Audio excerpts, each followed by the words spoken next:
عرفتيني؟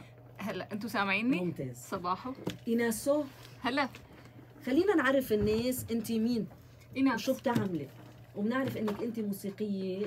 انا بعرف المستمعين اليوم حيتعرفوا عليكي وحيتعرفوا على شيء اسمه ساوند هيلينج، يعني انت يو ار ساوند هيلر، وبالاضافه لانه انت موسيقيه ما شاء الله عليكي. شكرا. فحنتعرف على اول شيء على ايناس حلال. من هي ايناس حلال؟ اسمك بحد ذاته يعني نايس. رنان. انا ايناس حلال من سوريا. بالاصل دارسه اعلام، ولكن مهنتي الاكثر يعني تشعبا هي بالموسيقى، ومؤخرا بالعلاج بالصوت، فاللي هو الساوند هيلينج اللي هو كتير عم بيصير يعني اقرب للعالم، وانا عم حاول كتير انه خاصه بعالمنا العربي انه كتير سلط الضوء عليه لاهميته بالحياه اليوميه وبشفاء يعني كثير من الحالات. انت اوريدي اخذتي كورسات خصوصي لانك انت موسيقيه، اليوم اخترتي انه هاي النوعيه من الثيرابي 100%. هو يعني العلاج بالصوت هو ما انه شيء هيك كيف ما كان بيصير، له تكنيك معين لازم الواحد يكون اخذ شهاده فيه. فانا هيدا الشيء عملته من شيء تقريبا 2.5 3، وهو جزء من العلاج بالطاقة. وأنا كتير يعني اشتغلت على حالي بالعلاج بالطاقة، فهيدا الشيء تعرفت من خلاله على العلاج بالصوت، ولأنه بحب الموسيقى وبشتغل فيها فهيدا الشيء كان قريب علي. شو النتائج اليوم؟ انت يمكن بلشتيها مع كثير من الناس، وانت انت يو ساوند هيلر وفي عندك بيشنتس بيجوكي، شو نوعيه الحالات اللي بتجيكي وكيف تتطور حالتهم انه تتحسن بالموسيقى؟ هلا لانه انا بدي احسن نفسيه فابيو اليوم جاي منه كثير طايق حاله. لا تتحسن نفسيته بالموسيقى، لانه هو بس بيتحسن بكلام الحلو، بالموسيقى ما بعرف. حتى انت انت ما تحب الكلام الزين؟ اي والله بحب الكلام الحلو. والله تحب الموسيقى اكثر انا بحب الموسيقى. هلا مين ما بحب الموسيقى؟ هلا في ما بعرف، يعني انا ما بعرف انه في عالم ما بتسمع مثلا ميوزك كثير حزين بتكتئب، انه انا هيك بصير اعمل الله كيف جاب الكلام، شو هاللحن، شو هالمدري شو، عرفتي؟ صح. غذا بيتعدل مزاجي مثلا على شيء ممكن يكون دمار لغيري، يعني بس انه انا لا، انا بسمع الموسيقى بشكل مختلف. حلو. هلا انا يعني يا ريت فيني سمع العالم الموسيقى مثل ما انا بسمعها، لانه حتى في عالم ما بتقدر تسمع التفاصيل الصغيره، يعني ما بعرف اذا هي القصه بس عند الموسيقيين ولا متذوقي الموسيقى كمان بيسمعوها بشكل غير، بس في كتير تفاصيل صغيره بالاغاني بتصير هي اللي بتحلي الاشياء. فمثل ما قلتي انه انت بتسمعيها بشكل غير حتى لو كانت هي دراما، بس بتحبي الشيء اللي عم يكون، وخاصه الكلام مع الموسيقى. فمثل ما قلتي انت انه هي بتحسن لك مودك او بتغير لك اياه. فكيف اذا عم نحكي عن العلاج بالصوت يلي هو شوي مختلف عن الموسيقى، بس هو كمان له يعني له هيدي التاثير او الافكت، لانه نحن بندوزن الواحد، يعني مثل ما نحن بندوزن الآلة الموسيقية بتدوزني طاقته 100%. فهو العلاج بالصوت هيدا الشيء اللي بيعمله انه نحن من يعني نعمل الاينمنت لمسارات الطاقة، بنعدلهم. هن بيكونوا مثلا خارجين عن الدوزان تبعهم، الخلايا تبع الجسم بتخرج اوقات عن الفايبريشن الصحيح يلي، لانه كل قطعة من جسمنا هي لها تردد معين. صح مثل موجات الراديو.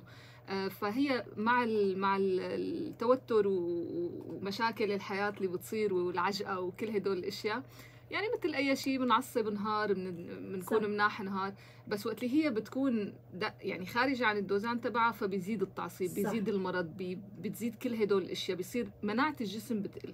صح. فهي وقت اللي نحن بنرجع بنعدل هدول الخلايا وبنعدل الموجات الطاقة ومسارات الطاقة، فالجسم لحاله بيتجاوب مع أي شيء، بيتجاوب معه وبيتحسن 100%. مع شو ما كان. صح. فهيدا باختصار العلاج بالصوت.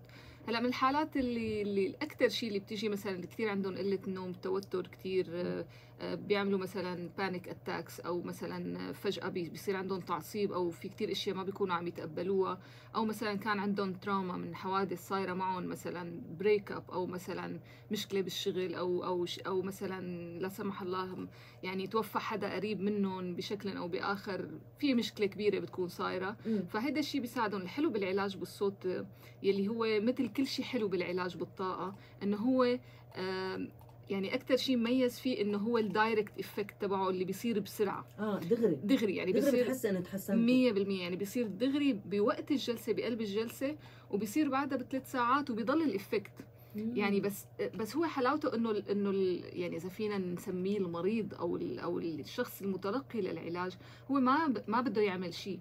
بينما في انواع تانية من العلاج بالطاقه او من اي نوع من العلاج هو بده يبذل مجهود، بده هو يدور على الاشياء.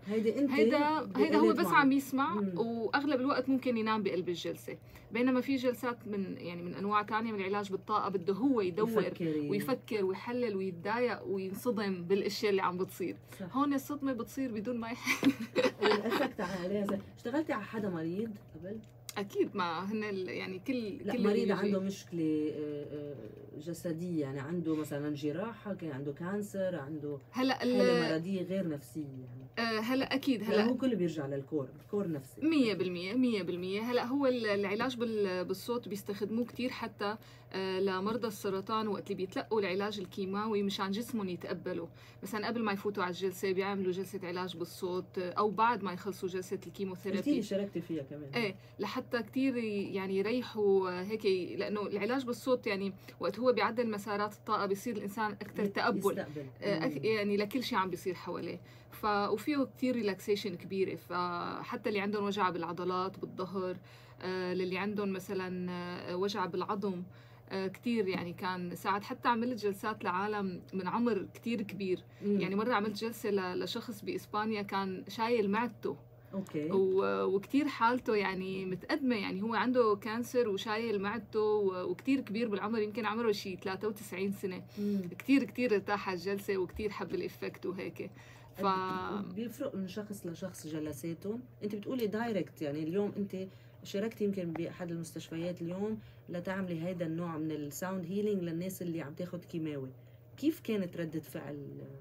هلا هي بتختلف اكيد من شخص لشخص. بيكونوا عم ياخذوا الكيمو وانت عم تعملي ايه بيكونوا حتى في منهم قبل وفي منهم بعد، يعني هي depends حسب الوقت، حسب كيف حالة الشخص قديش هو متقبل او لا. بس حتى قد ايه بالمية يعني بيتحسنوا هلا نفسيا او هلا بتتحسن طاقتهم فبيصير يستقبل يعني فيني اقول اكثر من 80%. واو. فهي الفكره انه يعني هي حلاوه العلاج بالصوت. والاحلى من هيك انه بس تشوفي حالات مختلفة من المرضى، او مثلا انه اكثر من شخص من بالعمر، بالناشوناليتي، بطريقه الجسم، لانه الشاب غير البنت يعني. صح. اكيد جسمه بيكون شوي اقسى، بيكون يعني الفيميلز او الانثى بيفوت الافكت عليها لانه جسمها رقيق. بس حتى وقت اللي بيشوف انه مثلا في شباب ورجال، وحتى في منهم بيجوا طف انه هن ما بدهم منهم متقبلين هي القصه، او بس جايين يجربوا او مثلا هيك، بتشوفي الافكت. فهو فظيع يعني. كتير شيء حلو. انا كتير عم بنبسط كل مره، حتى انا بتفاجئ اوقات بالاشخاص اللي بتجي انه كيف بيتغير بعد العلاج، بيصير منفتح اكثر لهدول الاشياء. بيكون معنا مصدق بصير بيصدق. طب هلا معنا